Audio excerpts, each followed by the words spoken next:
My name is Ephranette Brown. I'll be reading an excerpt from A Brave New World by Aldous Huxley.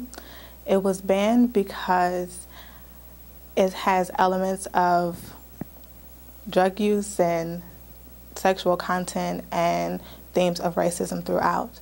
It is important because it shows the dangers of valuing scientific progression over humanity progression.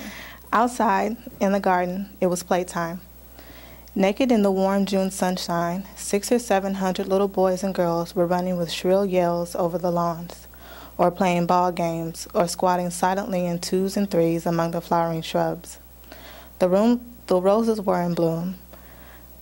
Two nightingales soliloquized in the boscage. A cuckoo was just going out of tune among the lime trees. The air was drowsy with the murmur of bees and helicopters. The director and his students stood for a short time watching a game of centrifugal bumble puppy. 20 children were grouped in a circle around a chrome steel tower. A ball thrown up so as to land on the platform at the top of the tower, rolled down into the interior, fell on a rapidly revolving disc, was hurled through one or other of the numerous apertures pierced in the cylindrical casing, and had to be caught. Strange, mused the director as they turned away. Strange to think that even in our Ford's day, most games were played without more apparatus than a ball or two and a few sticks, and perhaps a bit of netting.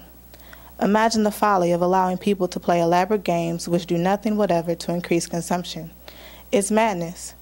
Nowadays, the controllers won't approve of any new games unless it can be shown that it requires at least as much apparatus as the most complicated of existing games.